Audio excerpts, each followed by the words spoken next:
अजीत ने जब शरद पवार को दी राजनीति से रिटायर होने की सलाह, तो लालू यादव ने कैसे कसा तंज।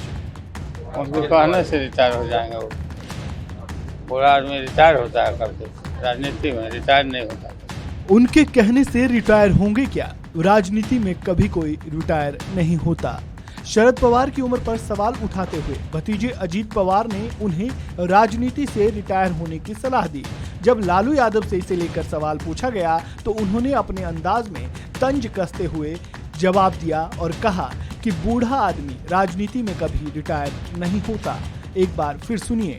भतीजा कह रहा है कि आप बूढ़े हो गए, रिटायर हो जाइए। उनको कहने से रिटायर हो जाएंगे। वो पूरा आदमी रिटायर होता है करके, राजनीति में रिटायर नहीं होता।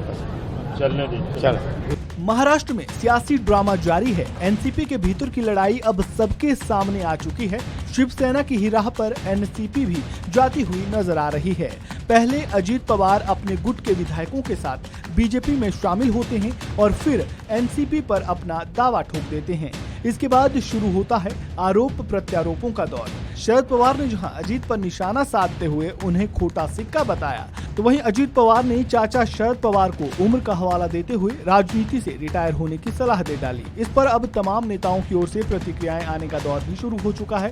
कांग्रेस नेता पृथ्वीराज चौहान ने इस पर क्या कुछ कहा, सुनिए। एक ये जो कड़वाहट दिखाती है कि इतने साल से जो कड़वाहट चल रही थी, अब हो सकता है कि पवार साहब के दल के संचालन में कुछ गलतियां हों। शायद उन्होंने अपनी बेटी को आगे बढ़ाने के लिए इन लोगों को थोड़ा सा दूर कर दिया था, तो वो उनकी अंदरूनी बातें में और पर्टिकुलरली फैमिली डिस्प्यूट में तो जाना बिल्कुल सही नहीं रहेगा। लेकिन ये फैमिली डिस्प्यूट भी होने के बावजूद भी एक राज्य की राजनीति पे इस पर असर पड़ता है। तो इसलिए मैंने कल कहा था कि ये स्प्लिट रियल है, क्योंकि पर्सनल लेवल पे हुआ ये स्प्लिट और बहुत कड़वा स्प्लिट है। अब देखिए, आरोप प्रत्यारोप तो होते रहेंगे। प्रफुल्ल पटेल ने मुझे धमकी दी है कि अगर मैं अपना आत्मचरित्र लिखूंगा तो आपकी मुश्किल हो जाएगी। बहुत दुख लगा मुझे कि इतने साल से ये सब लोगों को उन्होंने बिल्कुल जमीन से उठा के ऊपर इतना बड़ा नेता बनाया था, अब वो इस तरह की बातें कर रहे हैं। रविवार 2 जुलाई को एनसीपी नेता अजीत पवार अपने साथी विधायकों के साथ बीजेपी में शामिल हुए। उसी दिन उन्होंने डिप्टी सीएम पद की शपथ भी ली और महाराष्ट्र के सियासी समीकरण को लोकसभा चुनाव से पहले पूरी तरह से पलट दिया। शरद पवार और अजीत पवार के बीच की लड़ाई जब सार्वजनिक हुई तो चाचा भतीजे ने एक दूसरे पर निशाना साधने का कोई मौका नहीं छोड़ा। फिर शुरू हुआ शक्ति प्रदर्शन का दौर।